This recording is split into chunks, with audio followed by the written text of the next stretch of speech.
Hey. Hello. It's a good thing you weren't like, that intro was terrible because the microphone was on. All right. Oh. Let's see. Let me pull down the chat and everything and make sure. So, all right. Welcome to Midnight Screenings. I guess that's still what we're calling this for now. I'm Brad Jones with Laura Luke Jones. We'll talk a little bit about the movies that we got coming up tonight, and thank you so much, everyone, for all of the feedback that we got last week. You'll be seeing kind of a like a trial and error phase, basically, over last week's episode, of course, this episode as well, and probably for a few coming up. So thank you for tuning in and watching.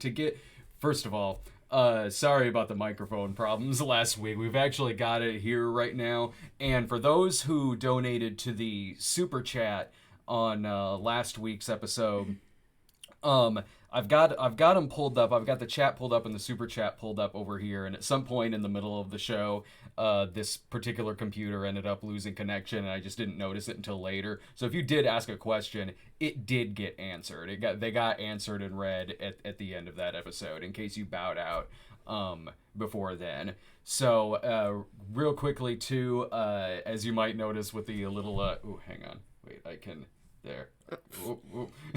As you might notice, like the little banner we have here, we did release our new DVD of exclusive episodes a couple of days ago. So if you have the collection of Nudies, Rudies, and Crudies, and let's see, Unerotic Fantasies, the third one that we just released is this one right here, which is a collection of 5 DVD exclusive episodes on some old Nazi exploitation movies of the 70s. There's also a collection of old World War II cartoons on here. There's a full-length movie on here too, Hitler Dead or Alive, which was a snob episode some years ago. These are all exclusive episodes, so they're uncut and they're uncensored, and you can get that at walkawayentertainment.com.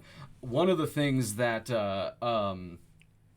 was talked about last week was how basically how we've reformatted the show now is it's every Friday night at 7:00 where we talk about all the week's movies in one video, and we can make it more interactive by referencing the super chat between the reviews. Plus we get to go see a lot of these on our own time as well, which is like last week when we went to go see 3 movies on like Thursday, and like we went to the theater bar like in between them. So it was kind of nice going to those and just having some drinks and going home afterwards.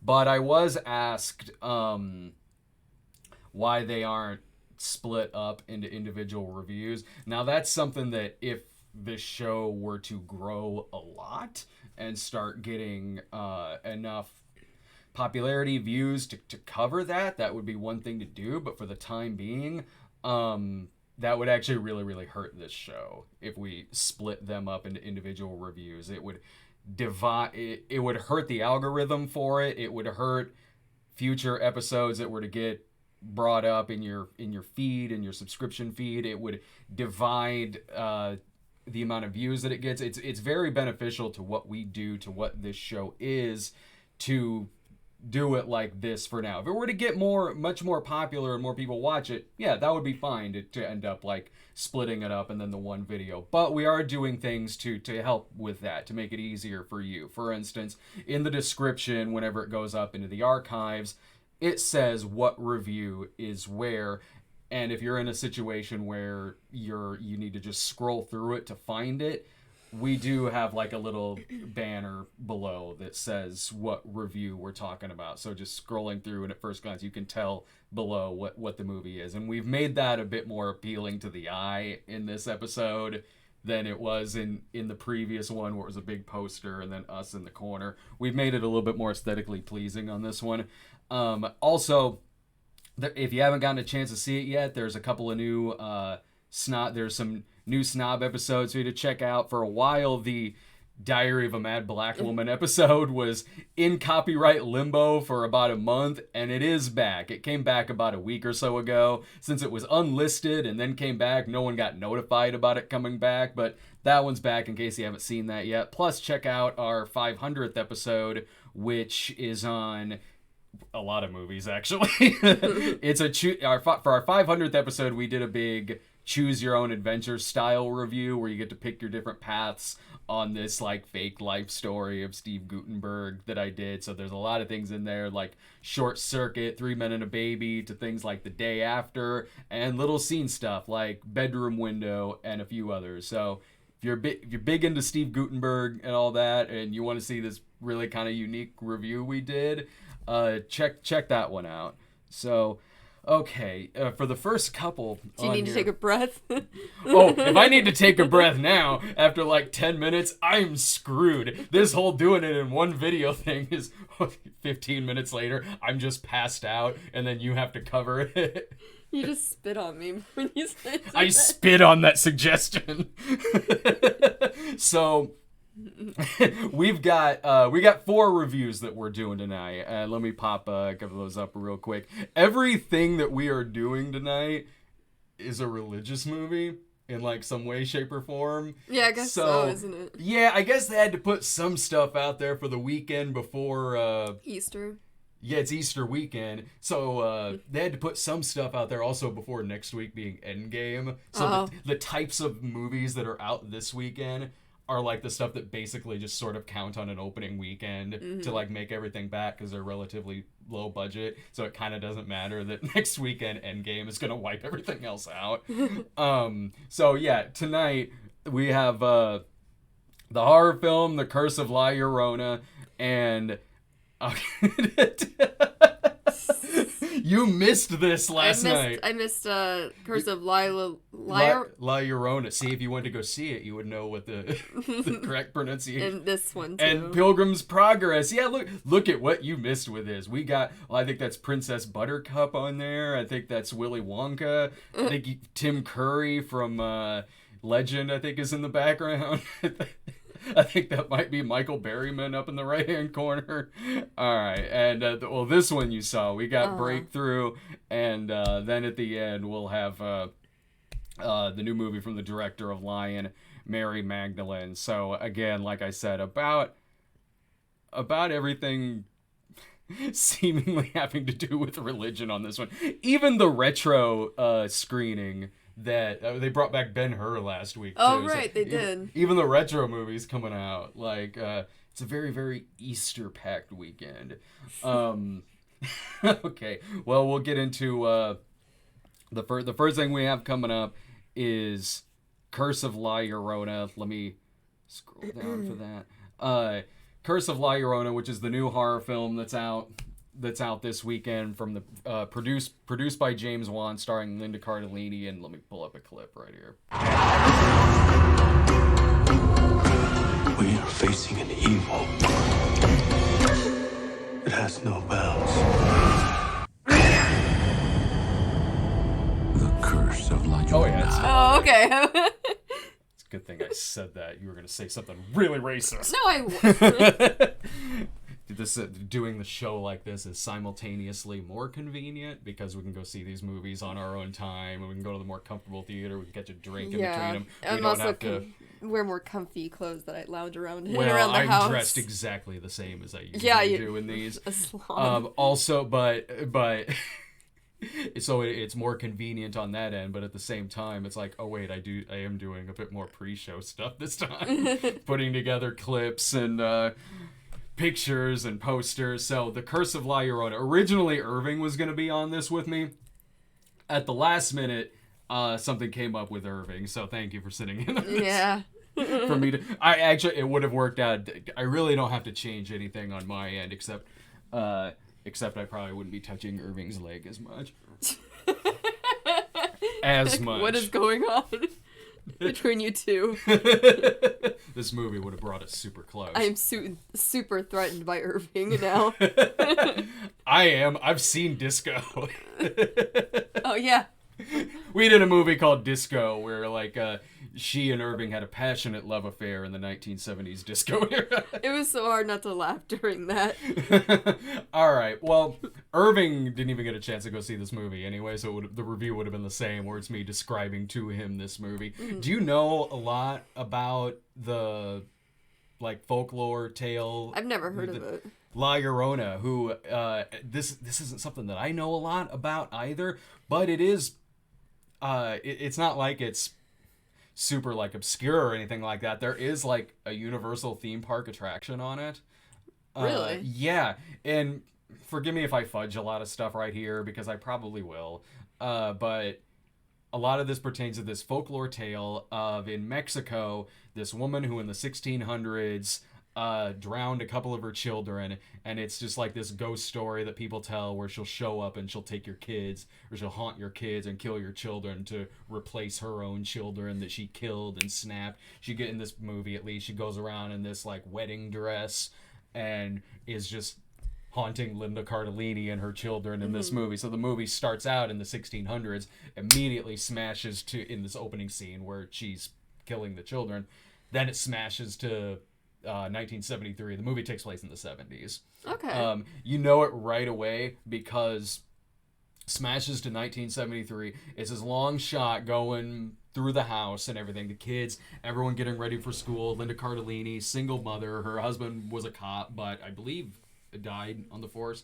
And she's getting her kids ready to put them on the school bus, but it's 1973. So while it's doing all of this, it's playing Superfly by Curtis Mayfield. Sure. All right. Yeah, I get it. All right. It's the 1970s. Like single mother putting, like Superfly. Putting the kids on the bus in the morning in the suburbs. I guess it could have been like, kids, don't forget, it's 1973. Don't forget, children. It's the 70s, all right? So the movie actually starts out with some kind of cool stuff. It's a competently made movie. Like there is some good camera work in there. Like at the beginning where the camera's going from outside in the house, showing them everything that this family's doing with each other to get ready for school and start their day and all that. There was some clever camera work that went on during that.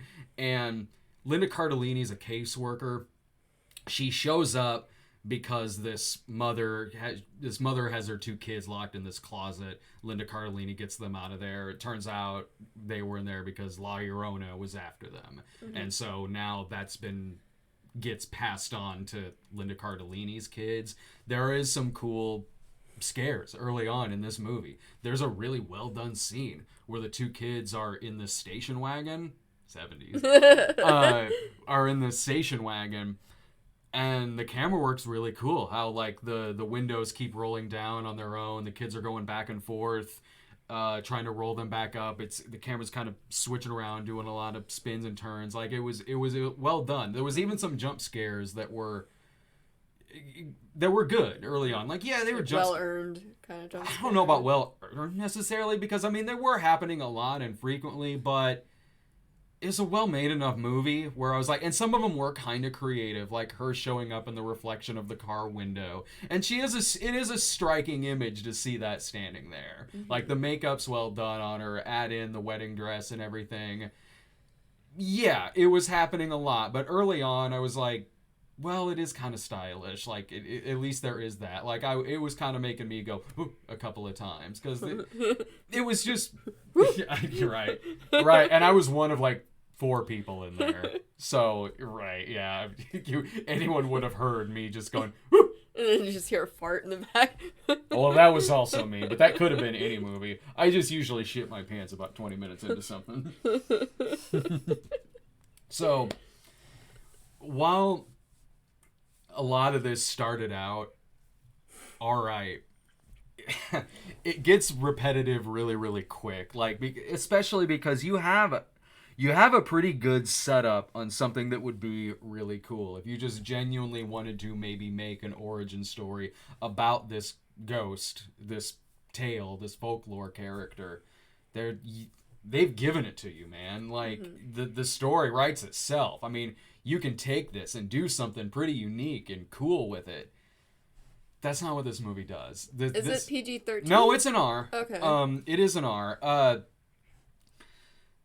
It doesn't matter that this is based on something that's been around for a while, because the way this movie is, you've seen a lot of movies like it. It could be anything. Like this, you could easily replace La Llorona in this movie with like Bloody Mary or something. No, well, with like The Woman in Black, like that movie, or The Nun.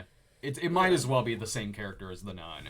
The Nun, or Bagul, or just any kind of ghostly figure like this that just kind of shows up and screams at the camera and yells at the kids. And it's one of those where like its powers are all sort of dependent on what scene they're in. Like sometimes they can teleport and do telepathic stuff, or they can physically grab you. Like it all just sort of depends on what scene is in the movie. And I'm gonna get more into this later, but I mean, a lot of the way that a lot of it even kind of how it looks, it sort of feels like it's like, is this sort of just an audition reel for like a Conjuring movie or something? I'm gonna get more into this in a little bit, because I got to get into spoilers later on. But what really is frustrating about the movie, because there are good things about it. It's not a badly made movie, and there are a couple of times when the scares are fine. There's a well shot scene in this long green hallway that is well done. You know how we talked about those kids ruining Dumbo? Yeah. I was going to ask about the kid acting. No, the kid acting is fine. Yeah. The kids are also the worst part of this movie, too. Why?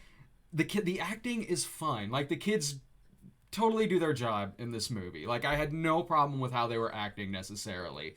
This is a movie that it's only an hour and a half long, and it's only about that long because it's full of characters doing things that are honestly detrimentally stupid to this movie. God, that's the worst. It's one of those movies where so much of this could be, I don't know about necessarily solved, but at least gotten to quicker if people just communicated with each other in this movie. You have this character, this ghost, showing up and physically grabbing you and leaving handprint marks and burns on you that look like a handprint or cigarette burns or something like that. You have all of this going on, and no one says anything about it. Like, in situations where, like, you should tell somebody, like, okay, maybe they might not believe you necessarily. It might take convincing because it's a far out story, but it reaches a point where it's like, you guys gotta start communicating with each other here.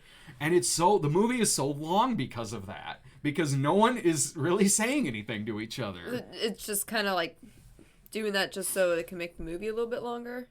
Yes. Yeah. Oh yeah.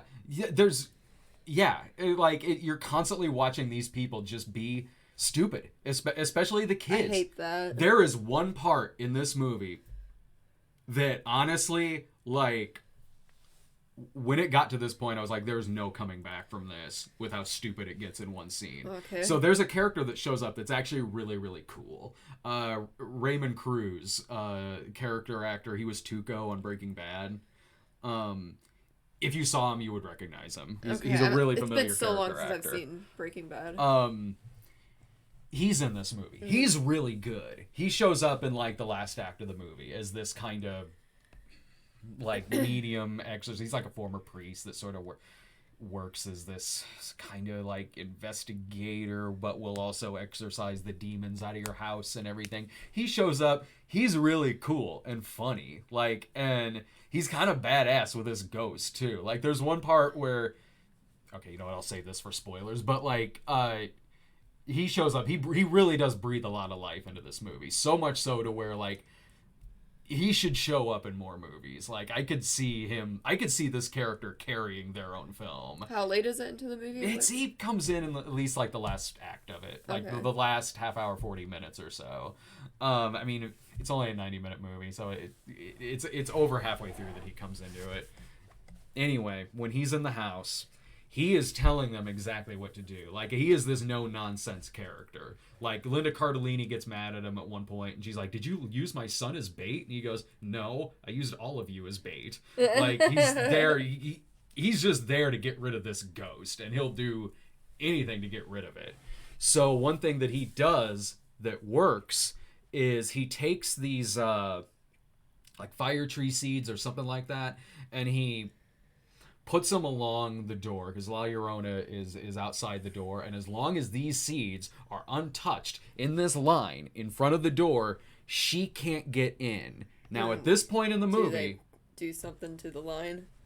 so this is late into the movie. At this point, this ghost has physically shown up to throw children across the room to like try drowning this girl, this little girl who's like maybe 8 or 9, tries drowning her in the bathtub. Like they've seen her. She's left marks on their arms. They are now fighting to get rid of this ghost.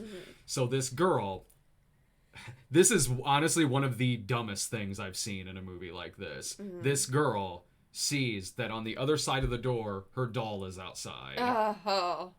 I'm sitting there like at this point, these kids have already been a little too stupid for a movie like this, but this crossed it over into a kind of dumb that I've rarely seen in a movie. Like it was seriously damaging to this movie. So she opens the door and is trying to get around the seed to grab the doll and to bring it back inside.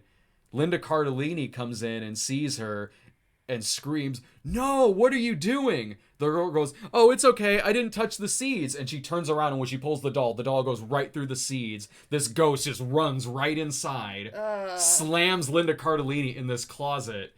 And after that point in the movie, I was like, you lost me. I don't care anymore. I don't care about these kids. It's like survival of the fittest. Yeah. La Llorona is like, yeah, she's kind of doing the Lord's work in this film. It's like, oh god. Yeah, that's one of my biggest pet peeves in horror movies is when they just do really dumb things. Like when it comes to kids, sometimes like, okay, they're kids, but they've seen the ghost at this point.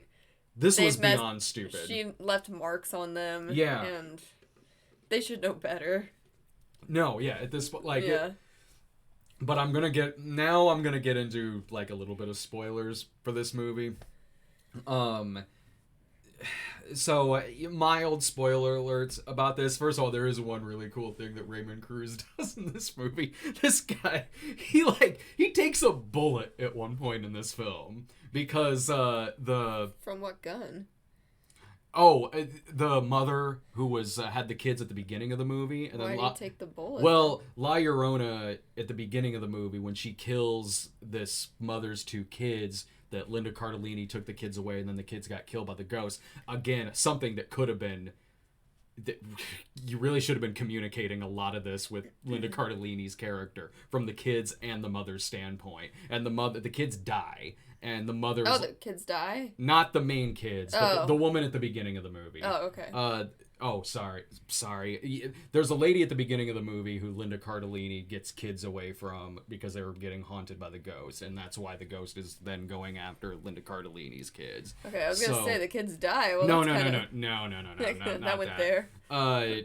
So when the woman at the beginning of the movie, she wants revenge against Linda Cardellini. So she basically kind of sends La Llorona after Linda Cardellini and her kids. So she's blaming Linda Cardellini for her own children dying, when it's like, it's not all Linda Cardellini's fault. You communicated like nothing to her when she showed up. Anyway, she shows up in the house at the end with a gun to like take Linda Cardellini's kids. And then Raymond Cruz jumps after her, and she shoots him in the arm. And then when it's all said and done at the end, like the woman with the gun is just gone at this point. Like, bye, okay. Problem solved. Yeah. Cruz just like gets in a cab and leaves. He's got like a makeshift bandage on this bullet wound. And Just another day at the office. No, he says that. He says that? He leaves and he says, "Well, another interesting night," or something like that. He's got a bullet I'm gonna follow wound this character just around. taped around his shoulder and just gets in. Like, they don't even offer him a ride. He just gets in a cab and leaves. Here, we just ordered an Uber for you. That would have been a huge anachronism. Oh, right. It's in the 70s. But I mentioned earlier about this movie. This is a spoiler because they haven't advertised this really. I mentioned how it feels like it's almost kind of an audition reel to be like something that's a Conjuring movie. and the posters of it say from the producers of the Conjuring universe. So James Wan produced this film, and it really does just kind of feel like just a stereotype of those movies, kinda. But an hour in, it actually is in the Conjuring universe. Oh. No, they don't say it in the trailer. They say from producer James Wan of The Conjuring. They don't tell you in the trailers that this is part of the Conjuring universe. I kind of assumed that. Yeah, I could see why someone would, because it looks like it is, and it feels like it is. But then there's a priest in the movie who shows up, who's the character of Father Perez, who was the priest who was in Annabelle. And when he shows up, he says, he says something like, once upon a time, I wouldn't have believed something like this, but there was this weird thing that happened with a doll recently, and it flashes back to Annabelle and shows him with the Annabelle doll, which I guess also at this point means that it's also he's an Aquaman. Yeah, because the Conjuring universe is also the DC universe, because Annabelle is in Aquaman and was also at the beginning of Shazam. Yeah. That. The priest did a deep dive in the ocean and had a really bad experience with Annabelle. Yeah, so no, this is they're not doing heavy advertisement for that about this movie, but it is part of the Conjuring universe. Why aren't they do you think they just think the movie was gonna bomb, or do they just want it to be a surprise? Maybe they just wanted it to be a twist. Like, it's interesting how it opens today, and today Lorraine Warren died. Yeah, I was just thinking about that. Yeah. Because of course the death of Lorraine Warren has some mystery and weird timing. No, so yeah, it is, and as far in comparison to those movies, it's probably on par with The Nun. The Nun was more atmospheric than this. The Nun had a bit more of a unique look to it than this movie does, but it's about as well written as The Nun, probably. Like, honestly, characters do way dumber things in this than in The Nun. It's better than the first Annabelle. I like it when an antagonist, like The Nun or something, or how you're explaining La Llorona. Is that how you... La Llorona. Yeah, like when they actually have more of a personality to them instead of just I'm a scary face, jump scare. That's all it is. Yeah, I don't like that. It was just that. And you could have done so much more with this. They've just look up any backstory for this particular character. You could have made something cool with this, and instead it's just this run of the mill, wannabe Conjuring universe movie that happens to be a Conjuring universe movie. I mean, because it has so many scares like this in the movie, if you were to see it in a packed house with a bunch of teenagers, it'd probably be pretty funny. But there was only 4 people there when I went to go see it, so don't count on that happening. As far as them not advertising the fact this is part of it, I don't know, maybe it could have been the fact the movie's not that great. And no one...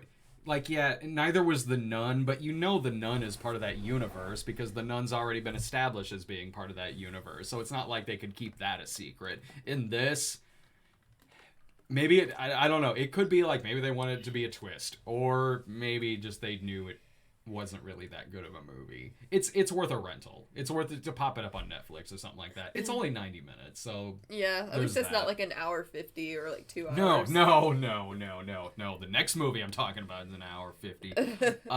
So yeah, that's my thoughts on this. It's not terrible by any stretch, but it's just a standard ghost haunts some kids movies and jumps out at the camera and makes boo scary faces, and there's a lot of jump scares, and it's not great. It's not the worst of these movies, but it's maybe somewhere in the lower middle.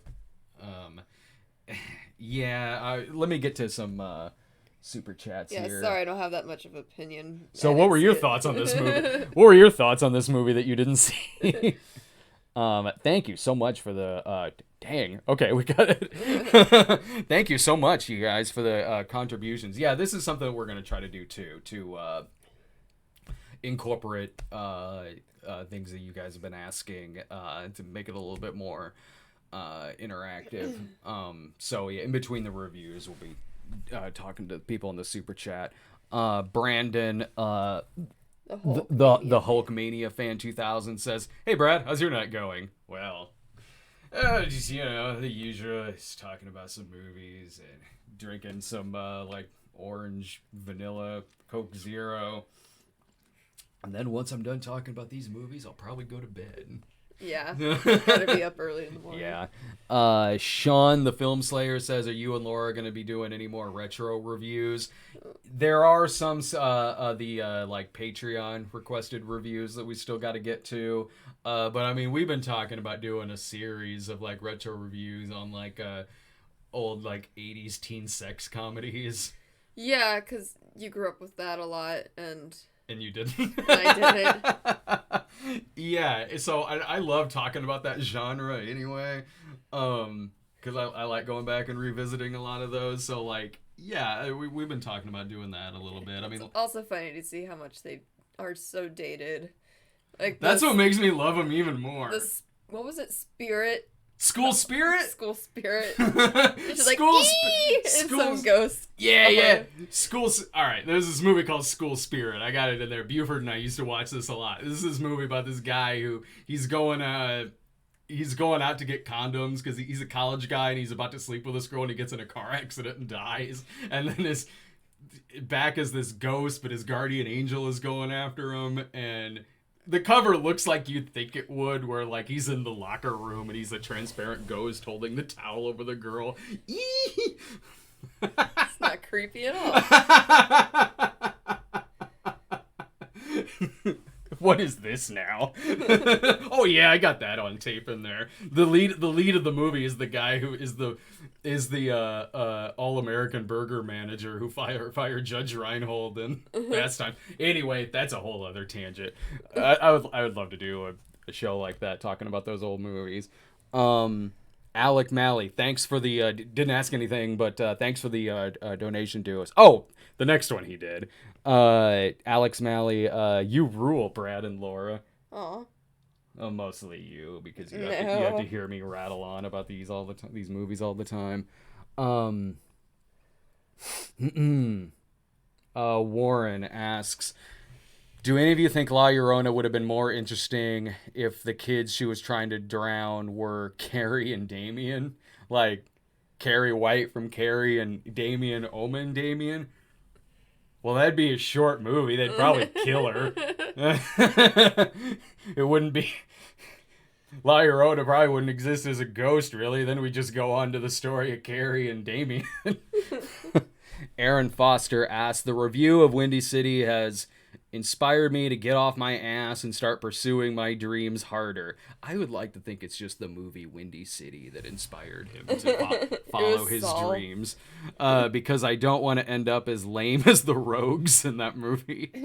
Thanks for that. Question, do you have a long review backlog? Like for midnight screenings? Yeah, those are all... If they're not public on YouTube, they're there unlisted, and you can see them on thecinemasnob.com. For the Cinema Snob, we just hit 500 episodes on it, so there's a pretty big backlog of Snob episodes. Not all of them are public, though. The ones that aren't public on our channel, you could probably find on some third-party channels, because some of them wouldn't last very long on YouTube. Christopher Ayers asks, so does the fact that the director of La Llorona is directing The Conjuring 3 concern you? No, because the direction of it was fine. Like, the cinematography was good. I had no qualms, really, with the filmmaking, necessarily, in La Llorona. It really just was a script end. With a much better script. Yeah, no, this guy could, he did fine kind of doing a similar James Wan style in this movie. With a much better script, I could see him doing a Conjuring movie just fine. Not Chuck Productions. No review of Disney Nature's Penguins. WTF, Brad. That is playing, but as you can see, we're only doing the religious movies tonight. But maybe that movie ends with the penguin finding Jesus. No, I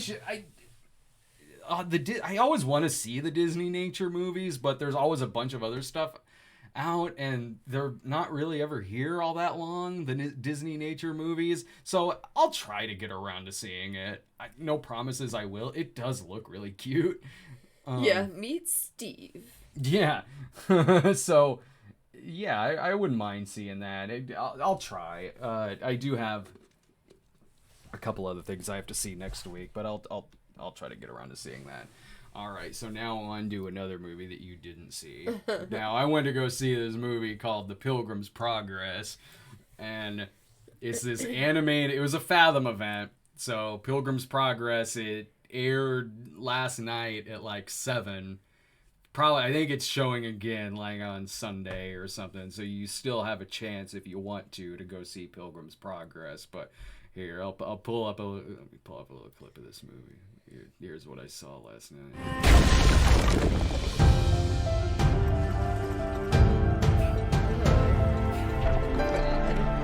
You cannot expect to continue without hardships. Unto my path. Why don't they just 2D animate it? I feel like that's less creepy. Well, I'll get into the animation in a little bit. Now, I remember I asked you the other day, I feel bad I'm now reviewing this movie to you again, because originally I was going to be talking to Irving about this, so you've already heard me talk about this film when I got back from it last night. Oh, man, okay. Now, why didn't you want to go see this movie with me, honey? Because it's an hour and 50 minutes. It was. And it didn't look like something I wanted to see. Mm-hmm. I wanted to stay home. It was fun. It was funny being there last night at this movie, because there was also a riff tracks going on, and that there was a lot of people at that, and there was a big line out front, and you could tell what people were there to see riff tracks, if they're wearing, if they had a lot of tattoos or were wearing some like geek shirts or something like that. Hell, I was dressed like I was there to go see riff tracks on Octoman, I think is what they were doing. So I was like, man, this is going to be just all this line of people going to see riff tracks. 1 for riff tracks, 2 for riff tracks, 3 for riff tracks, all going in to see that. And there's my happy ass there, looking like I'm being a smart ass, saying 1 for Pilgrim's Progress. No, seriously, I'm here to see that. But, oh no, there was a very large family in front of me, including a nun, who was also there to go see this movie. So they go through there. They all got their tickets, including the nun, to go see this movie. And I'm like, also 1 for Pilgrim's Progress. I go in there. It was packed. So I'm like, I got to find my seat quick. And I found just a few seats that were open in the very back, and I'm like, okay, I'll sit there. So I went up there, put my popcorn and my soda there. There was still some time before it started, so I just went in the arcade for a little bit. And then when I got back, my seat wasn't taken, but I was surrounded by some like this teenage girl and some like old lady. I'm like, I don't want to sit in between this. Like, this would be a teenage girl by herself? Was it? No, she was there with like a few friends. Like, there were a lot of families there. There were old people and families and everything were watching this movie. So I'm like, I don't want to be sitting in between like me, like sitting there like this, eating my like out of my like Avengers tin. With like this 13-year-old girl next to me, like wearing a wooden cross around her neck, and then like Helen Lovejoy right next to me. I'm like, I gotta find another place. So I grab my stuff. I'm like, oh, okay, there's a few spots open over here. Fine, I'll take this seat. So again, I'm sitting. Every one of these movies, I stick out so hard because it would be like if I just walked into a church on Sunday dressed like this and just eat. Oh my god. This Avengers tin that I bought last night. Did you ever have to read this, The Pilgrim's Progress? No. Let me ask the chat, honestly. Did you guys, like, I've heard the name before, but was this something that you guys are like, John Bunyan wrote this, and I know who that is. I kind of know what the book is, sort of by name. And the movie itself is put out by Robert Fernandez, I think is his name. He did this series of like animated bios on Christian figures. Like a VeggieTales thing, right? Well, there is an episode on like John Bunyan who wrote this a long time ago when he was in prison. Like, honestly, the story of John Bunyan sounds like it would be a more interesting movie than the one we saw. So this was never a book, and I went to religious schools. This was never a book that we had to read or that was even read to us. But according to the blurb at the end of the movie, it says the book went on to become the second most influential book of all time after the Bible. Like, I don't know if that's, well, I mean, who am I to, maybe the rest of the people in this audience would disagree with me. But obviously the second most inspirational book of all time is Hop on Pop. Everyone knows that. Well, explain to me what the story is again, because maybe it'll come to me. This is such a, I don't know how well of an adaptation this is necessarily, because I haven't read the I haven't read the book or really seen much of a synopsis on it necessarily. But the story is that it's about gosh, it's like watching, this movie was like watching like a religious Good Times version of Lord of the Rings. I'll talk about the story here in a second, but first, like, okay, like, you're not expecting Pixar level animation out of this, or even whatever company made like Wonder Park or something like that, like, you know, some of the lower end mainstream animated movies that have been out recently. Like, all right, I'm going into this knowing the animation's not going to be great. Maybe the story will be fine. Like, maybe it'll still work. Like, you and I both really liked Sergeant Stubby. I was just gonna say that, yeah. Yeah, and that didn't have perfect animation in it necessarily, but it worked. It was a solid script. It was a cute movie. It was a really, really sweet movie. And this one starts out with actually a really cool sequence of 2D animation, like in this like credit scene sort of, or this prologue. It's like this cool 2D animation that it's doing, showing some of the backstory. And instantly from that, I was like, why didn't you guys just do this? I don't understand. Like, it's a lot less creepy looking when it's bad 2D animation compared to 3D animation. Yeah. Like, those Good Time movies, they're not good animation, but at least it's less creepy to me than something like this. Or Norm of the North, or like Food Fight or something. Well, we're going bottom of the bottom. Like this is very low budget. It is. I wouldn't put it as low as like that Boxcar Children movie I went to go see, or maybe even Norm of the North. It's definitely above like Food Fight or Ratatouille, or those Brazilian knockoffs like that, or Little Cars. It's above that. Like, it doesn't look like it's a commercial, like a local. It doesn't look like The General, like. But there are parts where it's like, this is some background. You could tell some parts that they spent more time on, because some backgrounds would be kind of fine. Some establishing shots would look all right, but then characters would. The way they moved would be weird in that very, it's like, like almost you could see how the animation is kind of pinpointed for it to go. So they'll be like this, going to like this, down like that. Is it like a video game when they're like... It's one of, if this was a video game, it'd look fine. Like, I wouldn't think anything of it. Yeah. Like, but if it was... Like a kid video game. If it was a video game that you might get in a bargain bin for about $10, like, all right, I wouldn't think anything of it. I'd be like, it looks fine.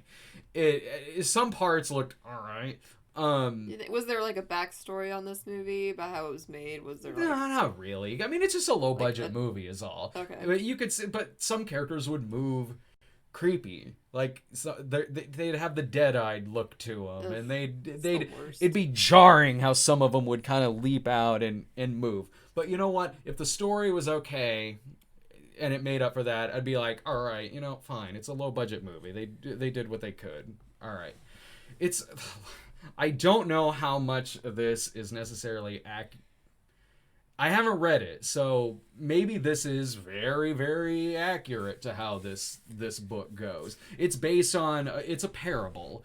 It feels like something that should be a half hour long, and you're watching it on Sunday morning at Sunday school, and it's giving you this lesson about Christianity. Sounds a lot like VeggieTales. This movie is so literal. Yeah. It's so obvious in its storytelling to where I'm like, I'm sure this maybe works as a parable. But to adapt, but I'm watching a movie here. Like, you got to punch this up somehow. Yeah. It's so obvious. Like, meaning it is about a guy named Christian Pilgrim and his wife, Christiana. And pretty. He has to go on this journey to find the heaven, basically. It's the celestial kingdom or whatever, celestial city, I think is what they call it. So he has to go through the woods, through all this land. It's a Trek film, like it's a journey movie. And he meets these people along the way. But the people he's meeting along the way, every lesson is so obvious in this movie. Like, he has a guy showing him up who's leading him on the path, and the name of the guy is Evangelist. Or he meets someone who also hopes to be on this journey too, so he can find heaven, and the name of the guy is Hopeful. There's no symbolism in this movie. Yeah, it is all that. He is he makes it to the town of morality, or the town of legal, and the town of Vanity Fair, where it's it's all of these really obvious lessons in it, where it feels dated. Like, you would need to really punch this up to make it a movie.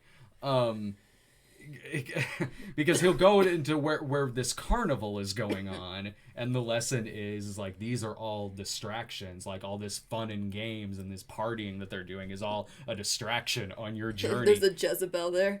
Oh, there's a guy with his daughters, and his daughters are named like Chastity, and like it's really obvious naming like that going on in the film. And I understand, like, if that's how the parable is, fine. But this is I'm guessing it is too. Yeah. But it's like, you know what? This works for the Seven Dwarfs. It's not. Yeah. It's just, it feels lazy when you're watching it in a movie adaptation. Yeah. Well, how would you change it? A talented enough screenwriter could take something like it and really make it work. Like I mean, some of the characters in this are so obvious that, like, even Christopher Robin would be like, you need to do a better job with, like, your naming. Yeah. Like, Eeyore's depression. Yeah. Right. Yeah, it works in Winnie the Pooh. It works in, like, with Snow White and the Seven Dwarfs. In this, it was, I just knew where everything was going in this film. Like, I felt like if I was a kid watching this in Sunday school, I would be bored. I would be bored watching this because it's not that funny. It's not that interesting.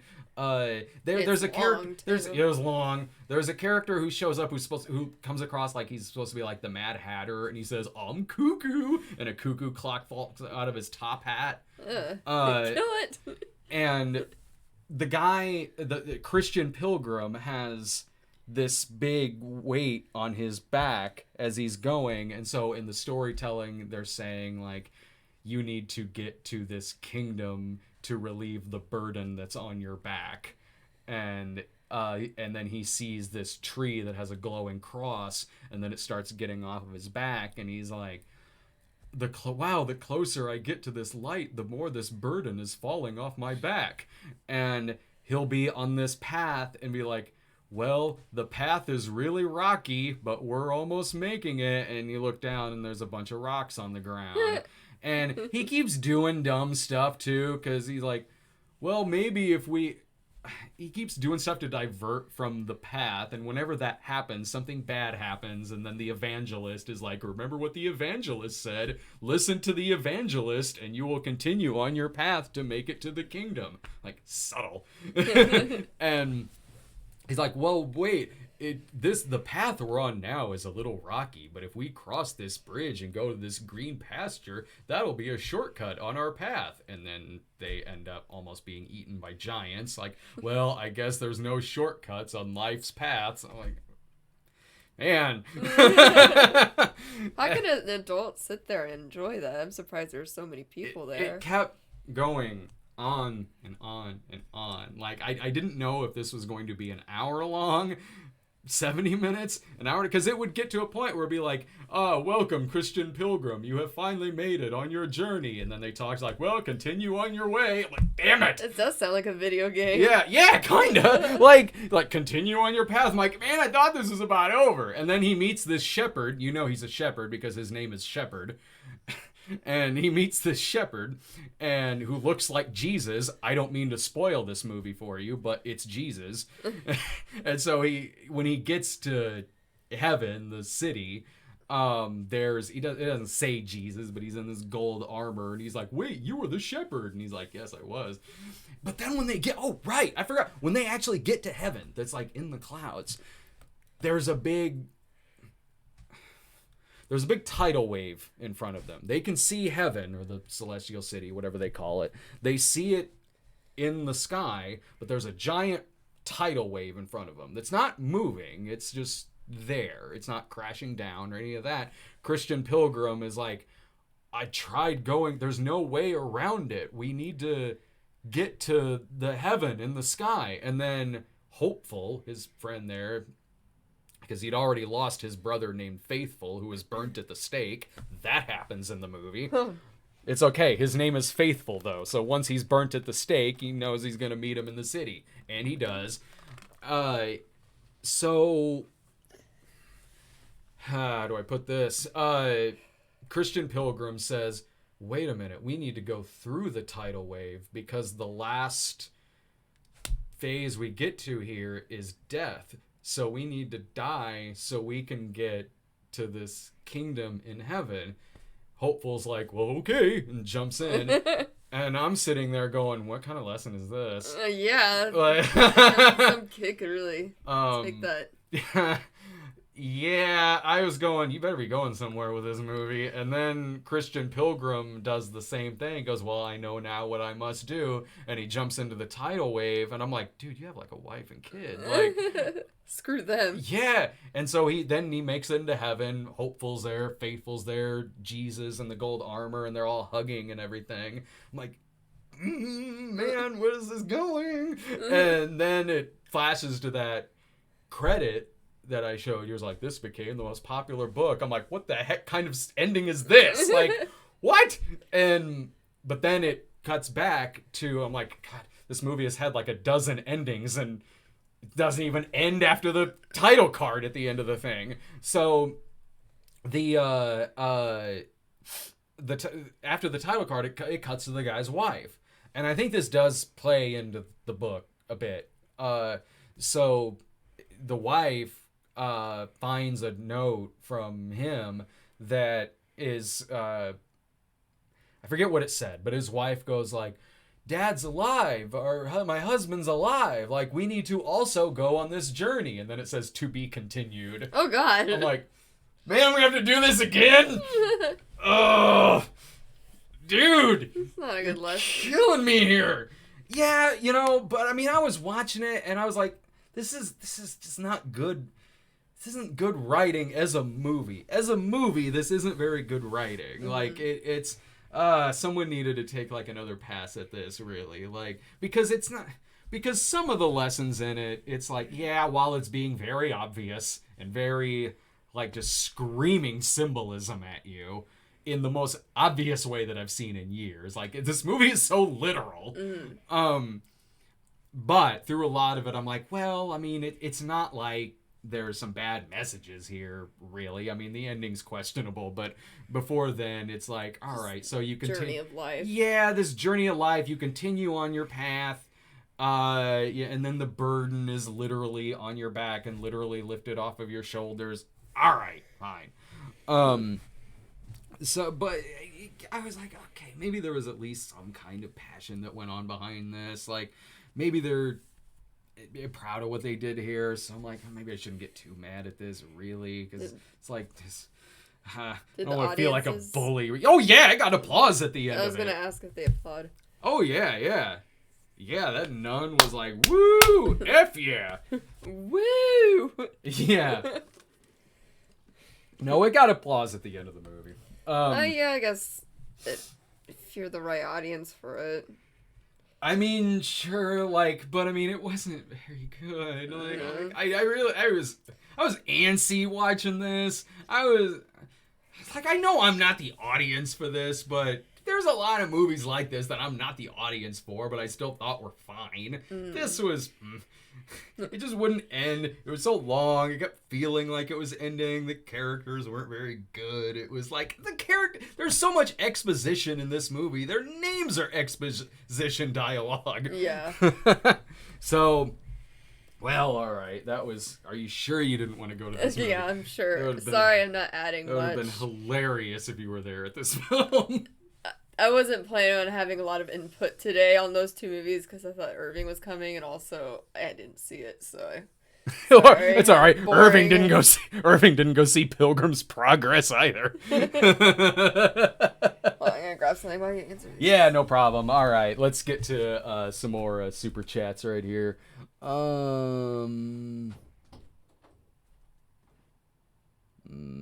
let me scroll back. Thank you so much, everyone, for all of these questions here to get to.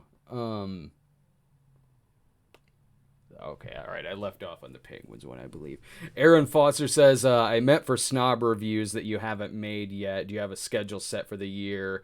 Or do you not plan that far ahead? I don't plan that far ahead. I have a list of like stuff to get to, and there's been movies that have been on that list for like 10 years. So it's usually kind of just whatever I feel like doing in that moment. Because if I set a schedule for that, for like the full year, by the time I would get to stuff that are like months ahead, I might not have that big of a drive to want to do the episode, and it would just feel like an obligation.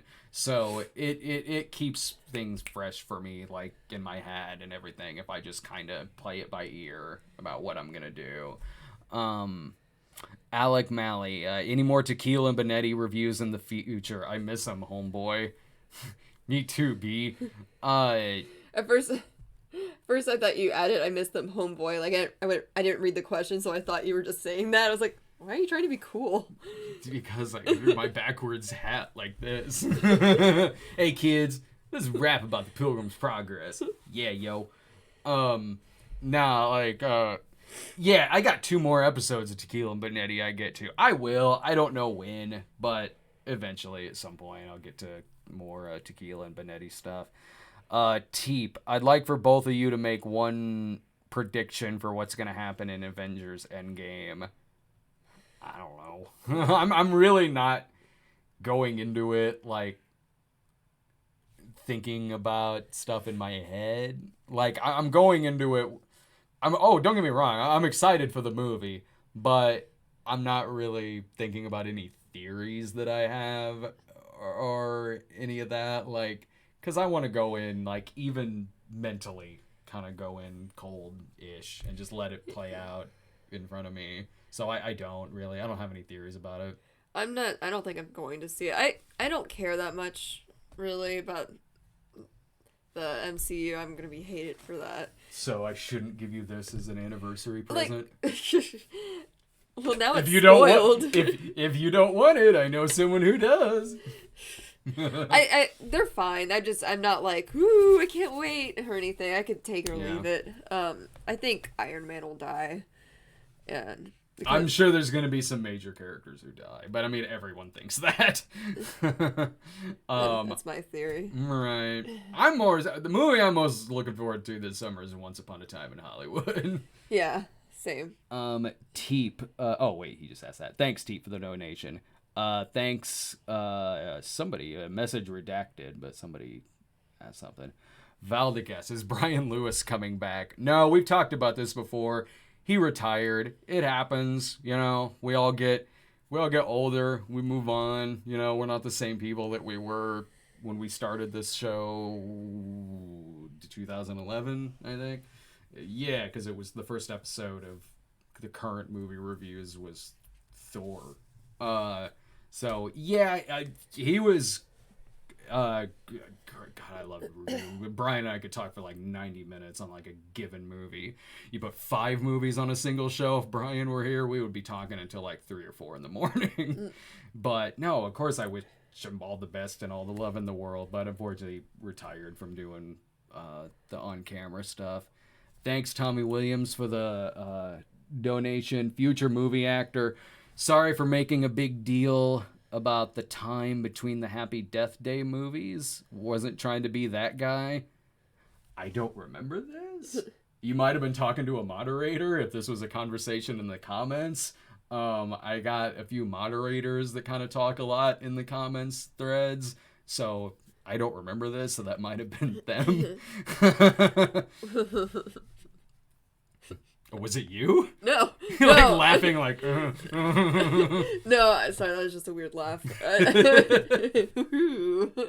What did you do? Brian Nielsen, book number 2 is Alcoholics Anonymous. Sweet. I don't know what that means. Awesome. Is he talking about Pilgrim's Progress, the book number 2 or something? Oh, book number 2 of Pilgrim's Progress is how they came up with AA? I don't know if that's true. I don't know if that's what he meant, but... Future movie actor. 2007, Nancy Drew is really underrated. New one was good too.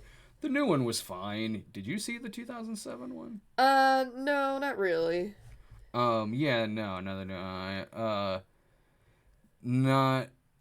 yeah, I never saw that one either. Not Chuck Productions, off topic, but have you heard of the movie Ryan's Babe? The movie's prime snob material and would love to see a review of it. No, I think that did get... I don't know what... I haven't looked into the movie, but I'm pretty sure someone suggested that movie to me before. That title sounds kind of familiar, but no, I've not heard of it. CC Costley, big fan of the Cinema Snob. Thank you so much. Shane McAndrew, I know I asked you throughout multiple times over the years, but will you ever review the Carrie musical? I didn't know that was a thing. Yeah, I've got a bootleg of it in there. I've not seen it before, but that might be kind of fun. Like maybe like a musical March in September or something. Okay, one more and we'll get to the reviews and then we'll answer more after the next review. Future movie actor, would you rather see the planned Cruella movie with Emma Stone or Glenn Close for 103 Dalmatians? I didn't know there was another one. I think they're just asking which would rather see. I don't... Those live action 101 Dalmatians were... I don't remember them being that great. I mean, Glenn Close was good. I think I saw that when I was really young, and I remember Glenn Close being fun in those. But... The Cruella movie sounds interesting, at least. It's like, well, okay, that sounds different. Sure, why not? It's like that DC Joker movie they're doing, but with Cruella DeVille. Yeah, all right. Well, let's get to our next movie in our lineup of religious films. So, all right. Now, this is one that you were actually at. Since you chose this over Pilgrim's Progress, let's look at a clip of Breakthrough. Nice sermon, Pastor. What do you guys have on for the rest of the day? Well, John has a basketball game. Yeah, I've seen this guy hoop it up around here. This kid is so lit.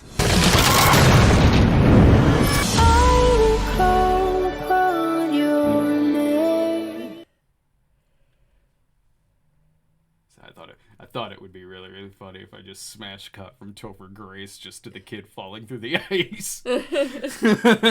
Breakthrough in 5 seconds. I love Topher Grace in this movie, man. Yeah, he was actually good in this. I was surprised he was in it. Like, I mean, Well, he had to do something very much the opposite of the kind of playing David Duke in Black Klansman. I'm going to play a young hip preacher in this film.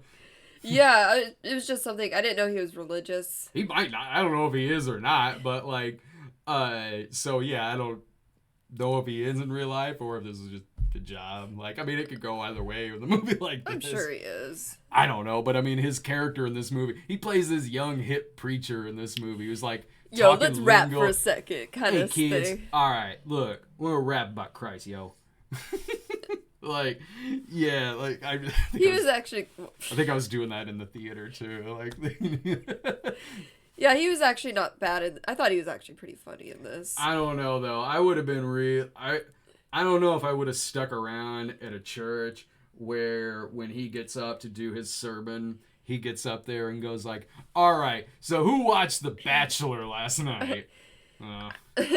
I don't want my phone line to be God handled by a Bachelor fan.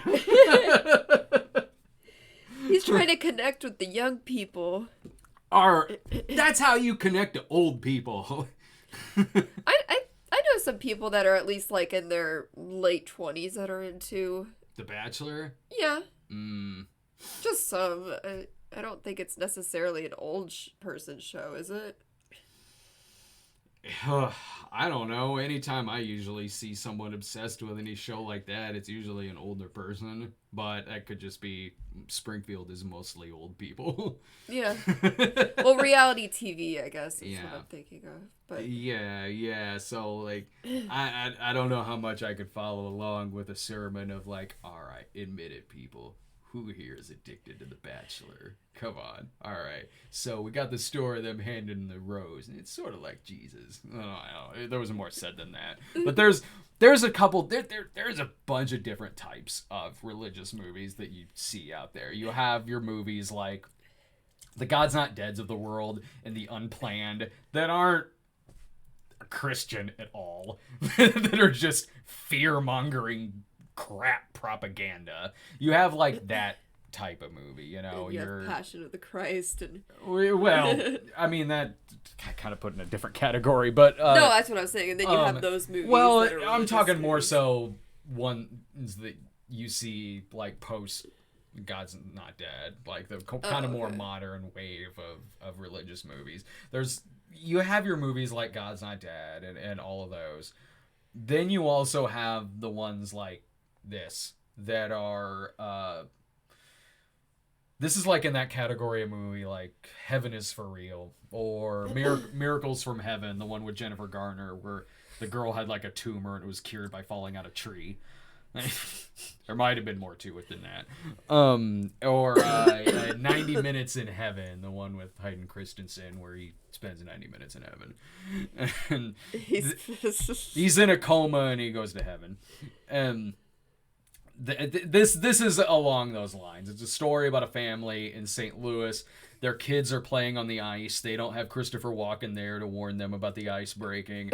The kid ends up falling through. He's underwater for about 15 minutes or so and is in a coma for a while. And throughout a lot of the movie, they're saying this kid might not make it through the night. And if he does make it, his motor skills aren't going to work. He's severe brain damage. Yeah, he's going to have severe brain damage.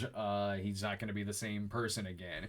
And yeah, it is a religious movie. It is a movie about how the mother is certainly using her faith to get her through this and to be hopeful about getting this kid to the best doctor in St. Louis and just trying to really pull through and remain positive while all this is going on. But meanwhile, you also have Josh Lucas, who plays Chrissy Metz is the mom, and she's on This Is Us. Josh Lucas is the dad, and he's more like they are a religious family. The dad is more so on the end of kids will be kids kind of thing. Well, that's earlier in the movie when they're parenting. I'm talking more about when the tragedy has happened. He's kind of more of a realist. Yeah, he's more of a realist, while she is trying to keep this aura of faith and positivity to the point to where it is pushing a lot of people away, and understandably so. They even clash about this, how you're actually not treating the doctors very well, you're not treating your friends very well. They do bring a lot of that to light in the movie. A lot of the conversations that the parents are having with each other feel genuine in this particular instance. Even at the beginning too, when they're having an argument about parenting with their kid, it feels like this feels authentic.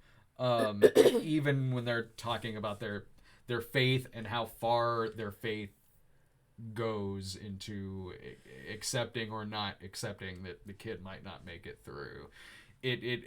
the conversations that they're having, they feel real. They yeah, like if I was around someone like, and they just seem to have this unrealistic idea of like their kid possibly surviving this situation, I'd after a while be like, okay, I'm gonna take a step back, because I can't just believe something that is probably not true. I mean, that's how I am.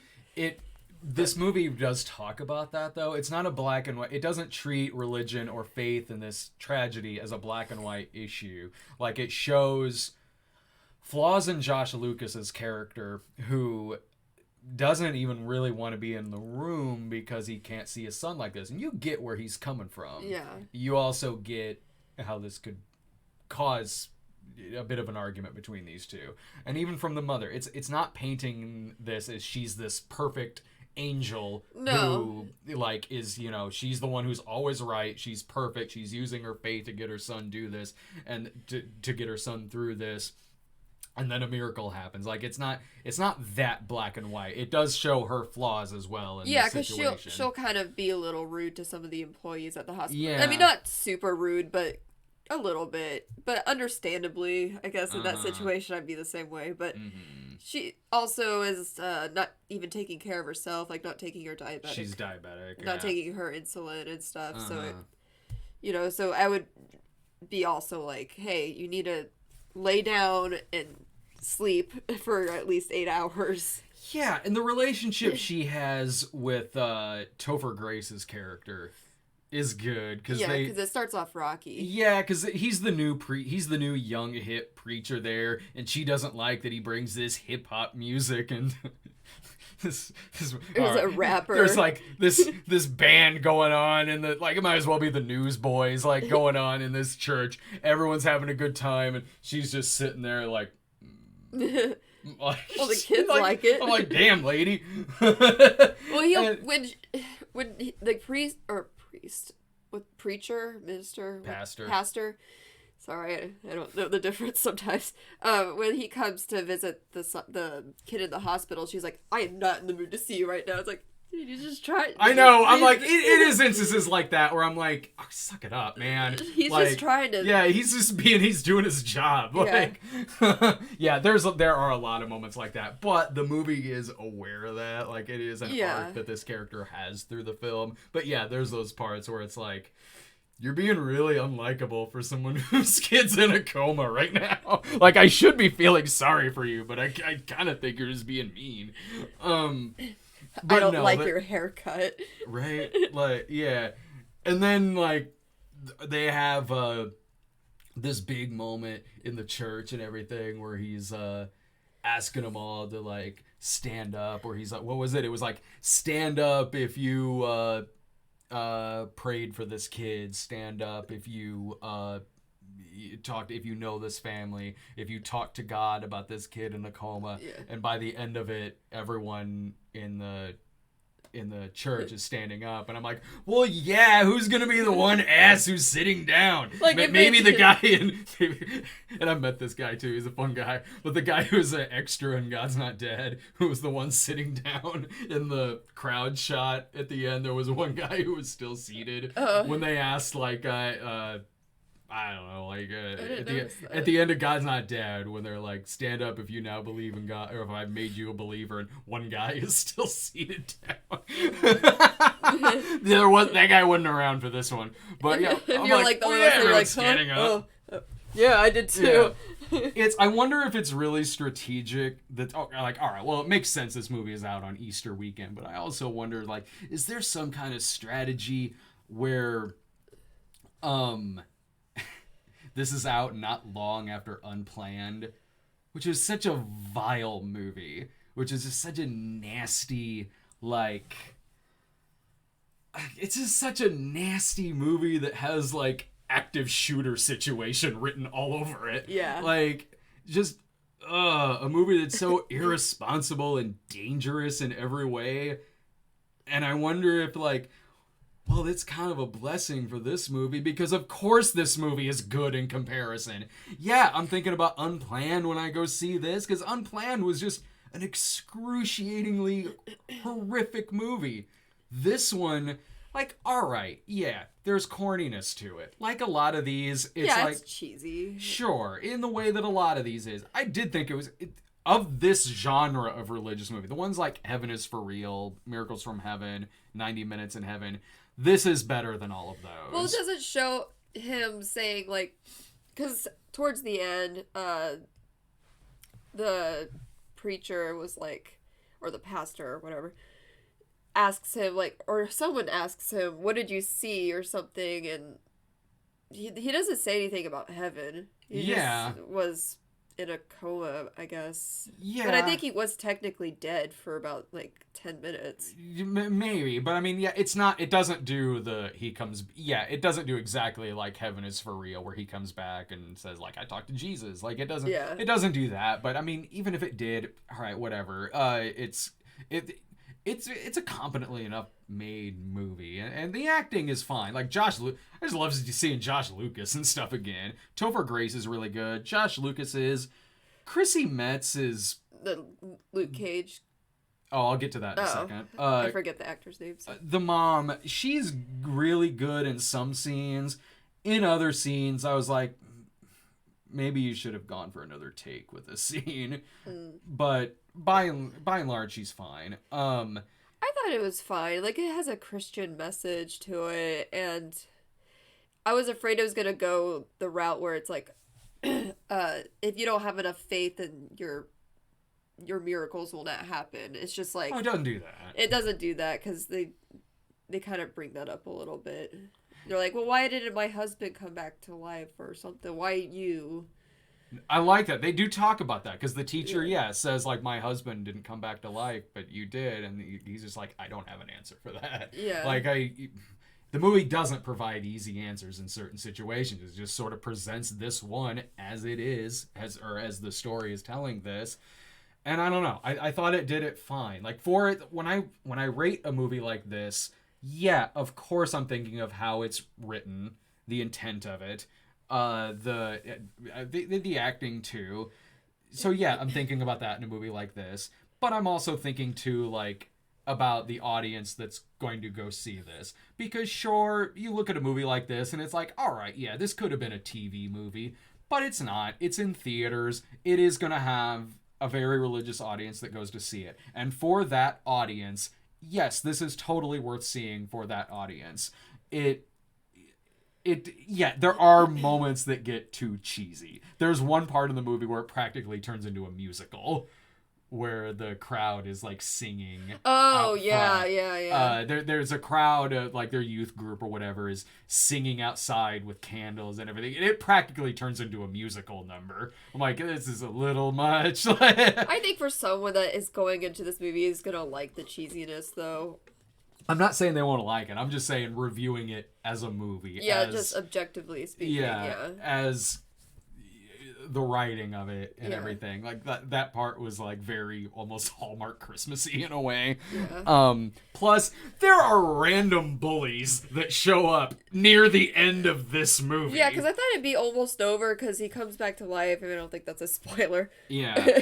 Then he turns out he dies at the end. Oh, he's so dead. Yeah. But I thought it was going to be over, but then towards the end, these bullies are like, hey, Miracle Boy, are you going to try and walk on water again? Yeah. And there's, like, Post-it notes on his locker. That was so random. Like, why is, like, what's with the bullies in movies now? Like, there was the bullies in Shazam who hit the kid with a car. The ones just committing assault in Little, in Little, like, in front of at this, like, rally this pep rally that's going on, and they're just straight up just assaulting these kids, like, where there should be teachers around. And then in this one, there's no bullies in this movie until, like, near the end, when before then everyone in this school is, like, rallying behind this kid. There's this song going on outside the hospital, like, with a lot of people. Yeah, it's like, I know, it's sort of treated like, I know, it gets to a point where I'm like, is this kid like this school's Laura Palmer? like, if this goes south, I know what the principal is gonna say over the, like, oh yeah, so everyone, like, stops what they're doing, like, when they hear news about the kid and everything. And then when he comes back to school, there's those two assholes there like, oh yeah, God boy, nice to see you back. You gotta walk on water, ass. Like, whatever, man. I performed a miracle, basically. Yeah. Oh, and speaking of, the movie is like, it's near 2 hours long, like hour 55 maybe, something like that. You could have shaved some stuff off. Totally. There's a plot line, there's a subplot about Mike Coulter from Luke Cage, who's the rescue worker who pulls the kid out from the ice at the end, and he hears a voice say, go back and find him, and he does, and he gets the kid. There's a whole subplot about him realizing it was God who told them to do this. That I was watching going, you could have cut this whole subplot out. Yeah, because they show in the trailer, like, he's supposed to be in this a lot, but he's really not. He's only in, like, it's a pretty big subplot in the movie. Yeah, but he's really not in it as much as, like, Topher Grace or a lot of the other characters. I don't know, I didn't think he was in it. It's not a cameo. It's not a cameo, but I just thought he was going to be in it more, like, more of an arc there. Like, with his newfound belief in God or something. There kind of was, because he meets the kid at the end when they're sitting on the bench, and he's kind of got this moment where he's talking about how he wasn't a believer, and now he's kind of coming to grips with the fact he is, and it didn't feel very earned for some. Well, yeah, parts. I mean, I guess that leads to, like, it could have been cut out of the movie. Yeah. Because, honestly, it's like, all right, you heard something that sounded like... Go back. And I throughout all that, I was like, okay, so you probably just misheard something. Yeah. Like, right. You might. There was a lot of commotion and stuff going on around. Look, I don't know what this story's like in real life. But just going by this movie, how the story's presented to me in the movie. Yeah, I was like, you could have heard a number of things, and like. Yeah. Like that's what I would have thought. Like, and plus.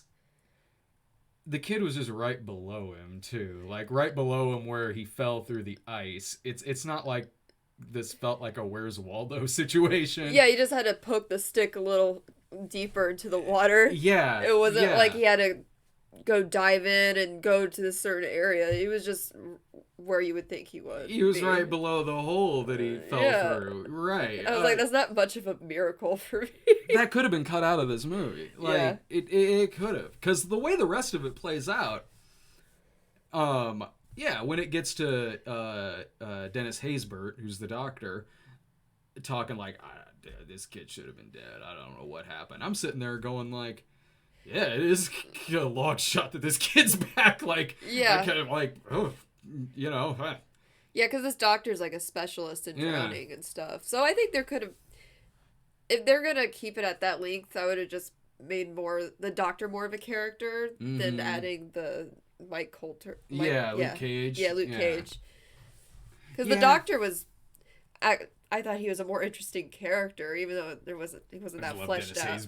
Yeah, well, he wasn't really fleshed out, but I think that's more of a miracle than me maybe hearing Go Back, and I just put the stick a little farther down in the water. Right, it does. I'm like, comes across way more miraculous than like I might have heard something. I went back and he was right there. Yeah, instead of this doctor has never seen this before in his life. Like best in his field and world-renowned I don't doctor. know what happened. Like, I heard a voice that said, poke the kid's brain with a stick, so I did. With a stick. In the operating room. No, but you know what? Like I said, the movie's fine. Especially after, I mean, yeah, compared to Pilgrim's Progress, it is too.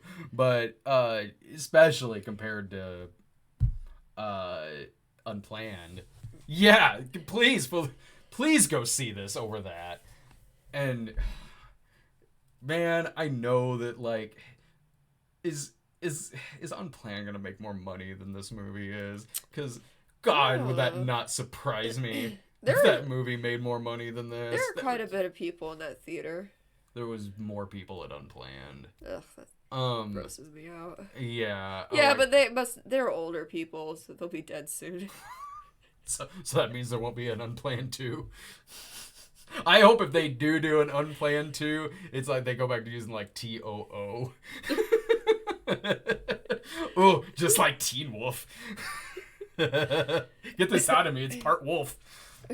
All right. Well, yeah, that's, you know what, for the audience that's going to go see this, yeah, I recommend it. It was, if you're a Christian, I would totally recommend lady it. next to me was bawling her eyes out. Was in this she? movie. Yeah. Yeah, I think I Oh, heard yeah. that, but I thought She they was were just losing sniffling. it. No, she was losing it. I could next to see me. it being emotional. I for- could too, because yeah. in the really emotional scenes, like, the acting is solid. Like, Yeah. and when they think this kid's dead, like, yeah, it works. It does. Like, it's not a great movie, but yeah, for the kind of movie it is, it's totally fine. Yeah. So yeah, if you go see this, like, with the family over the weekend, I was also never really that bored during the movie either. Well, I think it could have been shorter. And I agree with that. But no, I thought the movie was fine. Like, I wouldn't normally go out of my way to watch it because I'm not religious, so No. I just wouldn't normally do that. But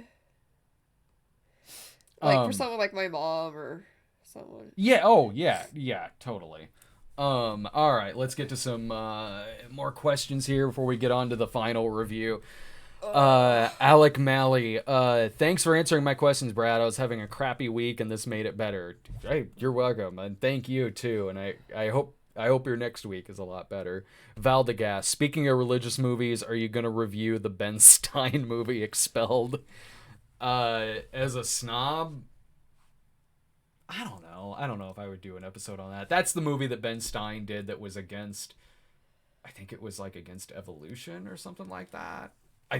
Don't quote me on that. I haven't seen the movie, but it was some kind of documentary that Ben Stein did a handful of years ago. Future movie actor. Disabled my Patreon, but before that I paid at least $100 for you and Brian to review Beyond the Reach with Michael Douglas. Will you and Dave or Sarah do it now? Yeah, absolutely. And yeah, for those of you who were like in the top tier of our Patreon, which if you do the top one on there, that's when you pick a Patreon review for us to do.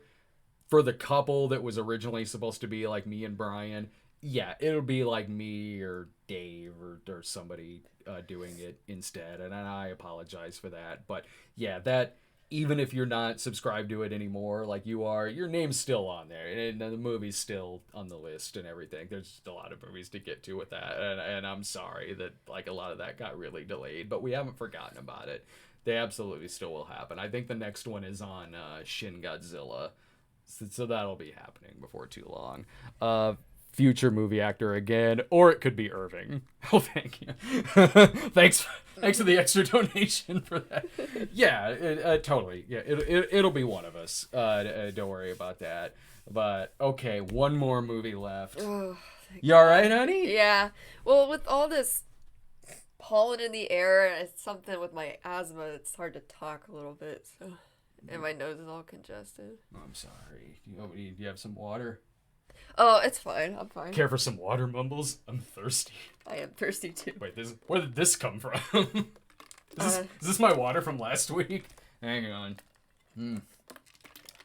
That's definitely my water from last week. That tasted very plasticky. Gross. One word, two words, Benjamin. Plastic water. All right, let's get to our next movie here, which is is maybe playing in a theater near you, but probably not. All right, here is a clip from Mary Magdalene, and we'll be right back with a review. Though they judge you, persecute you, you must forgive them. I will not be silent. Exciting. But wait, there's more. All right, now here's the story on this movie. I didn't know this movie existed until like a week or so ago. I saw like an ad for it on my Facebook or something. I told you. Oh, sorry. You never listen to me about my Facebook ads. Well, I don't know if it was something. I saw an ad for it. It might have, I don't know. But I saw it and I was like, Joaquin Phoenix as Jesus. Huh. Mm-hmm. Okay. Yeah, Joaquin Phoenix plays Jesus in this. Rooney Mara plays Mary Magdalene. This is a movie that's from the director of Lion, which was up for Best Picture a few years ago. Really, really damn good movie, too. I was just... looking for stuff that was out, and I saw like, oh, there's this Mary Magdalene movie that's out. I don't know, it's probably just obviously some like religious drama. But then I was like, wait a minute, is that Rooney Mara? And I looked at it like, from the director of Lion with Joaquin Phoenix as Jesus. How am I just now hearing about this? This movie elsewhere came out like I think last year. It's just now hit here in like 60 theaters or something in the United States. Doesn't have great reviews. Apparently this was made a few years ago and was supposed to be out a while back too, but the original distribution company for it was the Weinstein Company, and so Harvey Weinstein was attached to this. They had to find new distribution for it. That probably took a while. Eventually it got put out in just like a handful of theaters. So it's, as you can tell, yeah, the movie is more or less from the point of view of Mary Magdalene, who was one of Jesus's followers, and it goes from the story of her having the demons exorcised out of her to her then joining up with Jesus and the disciples, and up to the crucifixion and the resurrection, because she was there to witness the crucifixion as well as being the first one to see Jesus having been resurrected. So the movie goes through all that. You didn't like this movie as much as I did. No, I didn't like this movie. I had to take, yeah, I had to kind of like, even we watched this movie about a week ago, and I kind of had to look up even some stuff that went on in this film. I thought this movie was boring as sin. I thought this movie was rough to sit through. I kind of liked it. What did you like about it? Okay, well, for one thing, I think I like the score. I think it's a beautiful movie. I like the fact that they, in the beginning, I think I remember this, they say that Mary Magdalene is not a prostitute. They say that at the end. And at the end, yeah. In which, most of the time, the movies that show Mary Magdalene, she's a prostitute or something. So I like that. Some. Most of the time. Yeah. Like, because I always thought she was. So I thought that was kind of cool. Uh-huh. I like that she's kind of being portrayed as like a 13th apostle. Yeah. I like that Joaquin Phoenix is Jesus. He kind of felt like this hippie cult leader. Yeah. I just thought it was like a really fresh take on this story. Yeah. I don't know. That's just me, I guess. No. It made it seem very human. He really felt like it was like a cult leader and like these followers, and he even kind of looked like some 60s hippie. Yeah, it's Joaquin Phoenix playing Jesus, so there's a couple of scenes where, yeah, he's kind of raving like a madman. All of that, I can see why you'd like it. Like, I can see why somebody would. Yeah. Like, there's some positive reviews for it, and it's like, all right, yeah, I see that. Totally. That's not me going like, I see why you would like it. No. All of that I like in theory. You just don't think it's executed very well? well? This movie was so dry. It was, especially for a movie where Joaquin Phoenix is playing Jesus, it's a lot of, well, hey, how's it going on with you? Oh, yeah, it's just fine. You know, it's going over here now. All right, I guess I should follow him now. It's so dry. It feels like... That was so true about how he played Jesus. No, that's how everybody is in this movie. Not just him. There's a couple scenes where he kind of comes to life a little bit. Just when he's on the cross.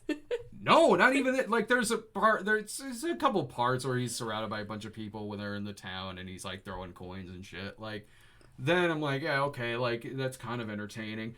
But a lot of this movie plays like, a Terrence Malick movie, but with more of a narrative, and that does seem more like your kind of movie than it does mine. Like, if I saw this without you, I probably would be like, hey, you might like this more than me necessarily. I could see why someone wouldn't like it, because it's a very quiet, dry movie. It's long, and I could see why someone wouldn't like it. I just like the take that they have on this. In theory, I do. But so there's one scene where when she first joins up to Jesus, and it felt like it probably would back then, where it comes across like someone's leaving home to join a cult, and it's kind of played like that a little. And at first I was like, okay, is that kind of how they're going to play this, where like that is kind of probably how it would come across back then? Are they going to play it sort of like this, which is interesting considering how one of the last movies we watched was The Haunting of Sharon Tate. But I was like, but then I didn't think they did anything with that after that. It was just kind of that one scene, and then after that, it's just them kind of looking longingly at each other. Over at a shore on the beach. They didn't even have that good of chemistry. I'm like, it's just her kind of watching a bunch of things happening, and him saying philosophical stuff, and then... It's a movie about Mary Magdalene, and it's a movie where it's primarily just her watching things and sort of dryly reacting to them. It's kind of funny because I didn't realize that they are dating in real life. They are? Yeah, I thought I told you that. Oh. They've been dating since like 2016. Oh, okay. Yeah, so it's funny you say they don't have chemistry. Like, I can see that because they are very talking like this and very quietly, and she's just kind of watching things. And I thought she could have done more with Mary Magdalene for sure. I thought Joaquin Phoenix was interesting as Jesus. But because it's Joaquin Phoenix, I could see why someone would be like, well, it's Joaquin Phoenix as Jesus. Like, I want to see more from this. But I wouldn't want him to be this crazy Joaquin Phoenix either. I would. If you're putting Joaquin Phoenix as Jesus in a movie, you better bring it. Like, in this movie... doesn't really it's a movie about Mary Magdalene. It's called Mary Magdalene. I feel like I know almost nothing about her by the end of this movie other than she followed them around a lot and watched some things happen. Like, even when it gets to the resurrection and the crucifixion, it's edited so weird and so fast. Yeah, it kind of happens out of nowhere. Yeah, they cut to Judas, and then I was like, wait, is that Judas? And then the betrayal happens, and then it's right to the crucifixion. I thought she had more chemistry with Judas in this film. Like, it got to a point where I'm like, are they trying to play up that there may be something going on here with her and Judas? They don't do anything with it, but I thought she had more chemistry with him, really. With Jesus, they have some scenes together, certainly, but it's just dry, and it's a slog. Even, like, it's... Like, you liked how this movie was made more than I did, too. Like, it's not that I think this is a badly made movie. It's not. It just... I'm used to biblical epics looking epic. Like, I prefer that. I miss that kind of... When a biblical epic was a really, like, freaking epic. Like, where you could just see, like... Just like every frame was a masterpiece. It was like from whether we're talking about, the old movies, Ben-Hur, 10 Commandments, even like Greatest Story Ever Told. Like, Noah. Yeah. Oh yeah. Have Darren Aronofsky do this movie.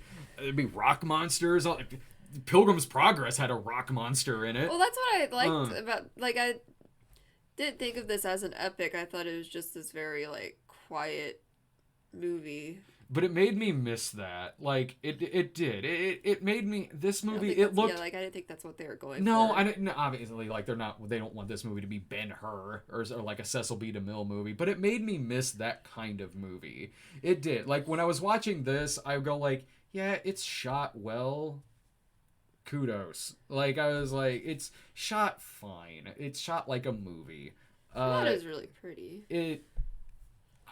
I just have, like, a view of this kind of movie in my head, especially one that has prominent actors and a prominent director behind it, even a mainstream studio behind the film. I just sort of have this view of a movie like this that I kind of miss and wish that they did more with, as far as cinematography goes, as far as giving it a real...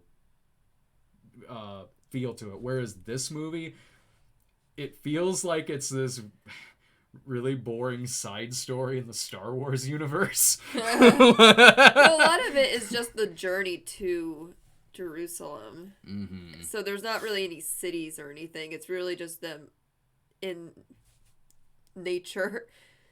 Yeah, it is. There's no city or like there landscape. isn't a couple of scenes. No, that's what towards the end, but for the most part, it's just them wandering throughout. Yeah, a shore or a field. Yeah, and it's shot fine. Like, it looks fine. Like, it's like, all right, they did a good job of shooting during the magic hour a lot, and it's a lot of handheld. Nothing about how it was made wowed me, because I'm just used to being, when it comes to a biblical film and a movie that wows me in that genre, this kind of movie just has a lot to live up to. And I know that maybe that's an impossible standard, but it's at least a kind of standard that I wish they would just try nowadays. And this isn't me saying like, oh, this movie's no good because it doesn't look like Ben-Hur. Like, no, but I'm just saying, like, it's like an epic. Yeah, it's like, okay, it's made fine. I just sort of like, I don't know, like I just sort of miss a certain look about this kind of movie that I wish someone would kind of attempt nowadays. And I know I shouldn't put that all on this movie, but in fact, if this movie were any good to begin with, I wouldn't even really bring up something like that. But even without this movie, not maybe being as impressive as some of the best movies in its genre, this movie's still not any good. It was such a slog to sit through. So it's like, of course I'm going to reminisce about better movies in this genre because this movie's not any good. This isn't me going like, oh no, the acting's great, the story's fine, but man, if only it looked like Cecil B. DeMille. That isn't me saying that. Like, of course I'm thinking back to those movies because this movie, I hated sitting through this film. I don't recommend this at all. I don't. I so don't. Like, every movie it's kind of funny that every movie we've reviewed tonight is religious, and every single one of them also has the shot of a character. Hang on, let me pull it up. Water? Yeah, has this shot. Like, maybe not that necessarily where they're reaching up towards ice, but like a shot where, like, I don't know, they might as well be in the sunken place, where it's like they're floating through water. This movie, Breakthrough, opened like that. Mary Magdalene did. There's a part in Pilgrim's Progress that's kind of like that. La Llorona is about a ghost that drowns children.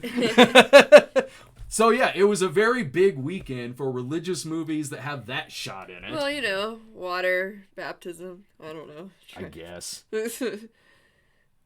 Like, I didn't love this movie. I just thought it was pretty. I thought. Dare they judge you? There, sorry. You loved it. No, I didn't love it. I just thought it was pretty. I liked the score, and I like score was fine. I thought Mary Magdalene having a movie was kind of cool. I think if they did more with the character, that would have been better. But if you're I like that she's not a prostitute because. Yeah, well, yeah, because I mean, in real life, like, that probably wasn't the case. But Last Temptation of Christ was a way better movie than this. I want to see that. In which she is, and it's Last Temptation of Christ by Martin Scorsese, another movie about Jesus, played by someone known for doing crazy roles, like, as in that he's played by Willem Dafoe, and and Barbara Hershey plays Mary Magdalene in that movie, and that movie is about a relationship between the two of them, and is wildly better than this film. From a filmmaking standpoint, yeah, that movie looks like a real epic. It does. It tackles similar kind of themes that this movie does. Yeah, in a way that's quite different, really, from what's in the Bible, but whatever. Like, okay, so it took some stuff and ran with it. It did it well. It was telling a really human story about Jesus and these characters. It told a really psychological story about Jesus and the rest of these people. It did filmmaking, writing, and these characters 1,000,000 times better than this film. And that's a movie from the 80s. That's not even something from the 50s, like, where when, Cecil B. DeMille is doing his movies. Watch that over I want over to this check film. that out. Yeah. And yeah, in that one, like, all right, yeah, it's going. I think her first scene in the movie, she's naked. Oh yeah, that's another thing about this movie. Like, it's an R. But oh yeah, I didn't think about that. Another thing where I'm like, all right, in theory, I like this story they're doing about Mary Magdalene and Joaquin Phoenix as Jesus, and it's rated R. Okay, it's R because I guess the crucifixion scene's kind of bloody in the one scene that it's in. Okay, it's fine. not that bad. I think it could have been a PG-13. If it weren't for that, like, 1 minute, really, it probably would have been. So I don't know. Do you have any? You like the movie a lot better than I do. I mean, do you have any final thoughts about this? Next Jesus movie, I want it to be Matthew McConaughey. Yeah. Yeah. But being the beach bum. As I was thinking that too. As the beach bum. But I didn't love it. I thought it was I thought it was fine. Mm-hmm. Like, I didn't think it was hard to sit through. I did. I thought. I so don't recommend this movie. Not even to watch it like home or anything. I just watch Less Temptation of Christ. Well, I think that's it really. Like, let's get back to let's get a few more questions here out of the way. Then we're gonna get out of here and wrap it up for the night. Okay. Future movie actor also adds that it could be you on there that I torture for these movies as well. I torture you with movies that you haven't even seen, like what I'm describing unplanned to you. Yeah. Future movie actor again. You know that Gem and the Holograms had an end stinger when they introduced the Misfits? You and Brian missed that part. Man, that movie... We're not gonna sit around in the ending credits for the Gem and the Holograms movie. That movie was terrible. Like, of course, we were like, dude, we're getting out of here. Plus, we didn't even think the movie would have an ending credits stinger. And even if we did, we wouldn't have stuck around. We're like, do you care? No? All right, let's go. Future movie actor again. I like to think the Guy Ritchie Sherlock Holmes movies are sequels to Young Sherlock Holmes from 1985. There are some inconsistencies, easy to overlook. Maybe, I don't know. I would like to think that it's actually in the same universe as Young Einstein. That's just my own theory in my head. Maybe the twist is it's also in the Conjuring universe. All right, everyone. Well, time for bed. I think that's all we got here tonight. Thank you for watching. Thanks a bunch, everyone, for the super chat donations, and also again, just to say, we got our new compilation DVD out. That's exclusive episodes of the Cinema Snob, uncut and uncensored, on some Nazi exploitation movies from the 70s. So you can pick that up at walkawayentertainment.com. Thanks a bunch for watching us. Next week we got Avengers Endgame, and I'm gonna try to see this like tween Christian musical called Bright Ones that's showing on like Monday, I think. I'm gonna try to go see that one. So we'll be talking about that. We'll be talking about those on Friday. So join us again next Friday at 7. I'm gonna try to work on some other things. I like to get a better background in here too. Maybe work on some lighting a little bit. But thanks a million, everyone, for watching. Follow us on Twitter at The Cinema Snob. Subscribe to us at youtube.com/The Cinema Snob. And we'll see you soon.